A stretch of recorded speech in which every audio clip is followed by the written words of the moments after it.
Žaljivke, zmerjanje, grožnje, pretepanje, brcanje, lasanje, posilstvo, spolno nadlegovanje, ekonomsko nasilje, zalezovanje. Za kakršnokoli obliko nasilja ni opravičila.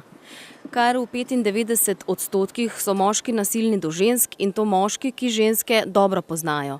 Gre za družinske člane, sodelavce, sorodnike, prijatelje.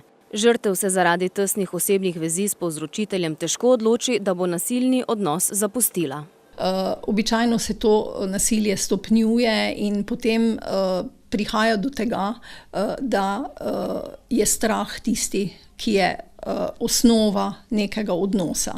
In kadar gre za strah, takrat so tudi ženske ohromljene in si ne upajo, ne verjamejo, da bodo dobile vso potrebno pomoč in varnost pri vseh službah, da bi tega svojega partnerja zapustile.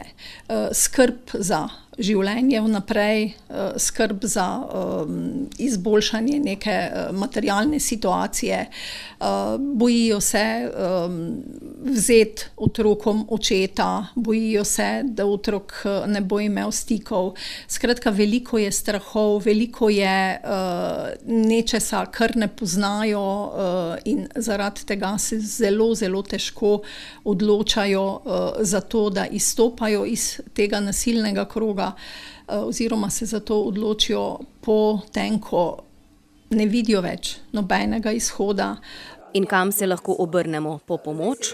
Možno je preko telefonske povezave poiskati telefonski kontakt z našo svetovalnico za žrtve nasilja in zlorabe.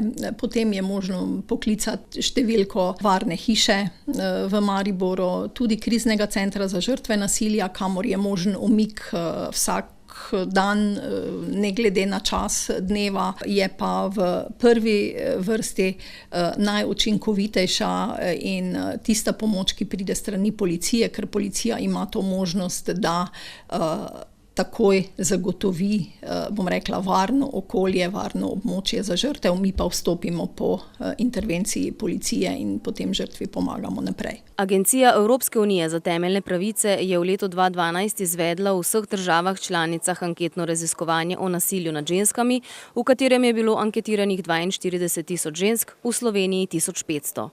V raziskovanju so ženske spraševali o njihovih izkušnjah s fizičnim, spolnim in psihičnim nasiljem ter tudi z nasiljem v družini. Raziskovanje kaže, da je fizično in ali spolno nasilje doživelo po 15. letu starosti 33% žensk. Najhujše oblike partnerjevega nasilja ni prijavilo policiji ali drugi organizaciji, kar 67% žensk. 55% žensk je doživelo določeno obliko spolnega nadlegovanja. 32% žensk od tistih, ki so bile žrtve spolnega nadlegovanja, je dejalo, da je bil storilec nadrejena oseba, sodelavec ali stranka. 11% žensk je doživelo nespodobna povabila na družabnih omrežjih ali je prejelo e-poštna ali besedilna sporočila z izključno spolno vsebino. 18% žensk je po 15. letu starosti doživelo zalezovanje. V otroštvu je doživelo fizično ali spolno nasilje odrasle osebe 33% žensk. Ko opazimo, da je nasilje prisotno sploh pri družinah, se ljudje še vedno raje obrnejo v drugo smer. Vprašanja, ali se naj vpletem v zgodbo, je to sploh varno, kdo bo zaščitil mene, so tista, ki so najpogosteje prisotna. Najboljša rešitev je, če vidite ali slišite, da gre za nasilje, o tem obvestiti javne organe, lahko tudi s klicem na telefonsko številko 113.